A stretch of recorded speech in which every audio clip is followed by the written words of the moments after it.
individual you have ever met. To this day, I have no idea if my dad did it. I wouldn't blame him if he did. A week or so before my 10th birthday, I walked to the corner store with a $5 bill and picked up a jar of ragu for my mom. On my way home, a man I'd never seen before fell in step with me and began talking. "Hi," he said, cheerfully. "My name is Dr. Ramsey. I'm a pediatrician. Do you know what a pediatrician is?" I walked along silently, not replying and fervently hoping he would take that as a sign he should leave me alone. Subtleties were not his strong suit, though, because he kept right on chattering. "Are your parents looking for a pediatrician for you?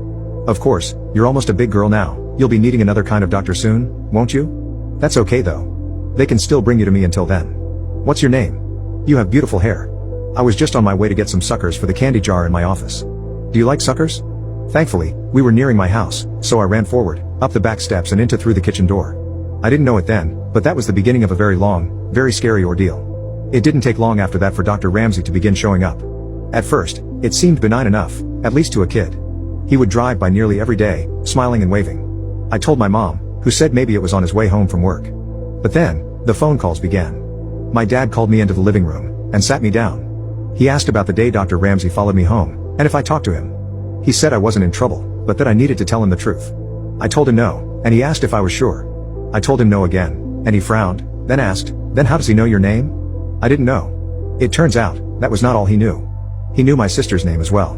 Pretty soon, neither my sister nor I were allowed to answer the phone. He called several times a day. At first, neither of us knew what he was saying. Then, one night, one of my brothers told us that he was telling my parents that he was going to hurt me, and later my sister. Things got complicated after that.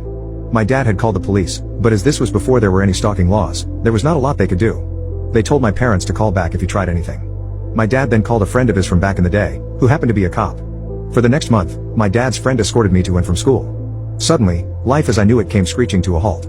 I couldn't walk to school alone, I couldn't play outside, I couldn't walk to 7 to 11. When access to me was completely denied, things escalated. It was around this time he began threatening my sister as well. Then one afternoon my sister, 2 of my brothers, my mom and I were all in the kitchen. One of my brothers saw a glimpse of someone in the garage. They'd seen him too. Dr. Ramsey came bolting out of the garage, my brothers chasing after him. They ran all the way to Cherokee Park, where he lost them in the trees. My parents called the police again, but nothing came of it. The only information they had was a description, and the fake name Dr. Ramsey. A couple of weeks later, we woke to find our dog hanging from the side porch. She was a gorgeous saddleback German Shepherd, born the same day I was. We were all devastated. The cops said there was no evidence it was him, and ruled it accidental, but none of us believed that. His phone calls became more informative in the meantime. He would talk about who was home, and who wasn't. If my brother would say my dad was home, he would tell him who was really in the house. He also would talk about the house itself. About the window in the kitchen he could easily open with a wedge from the outside even when it was locked, and about the French doors that connected the living room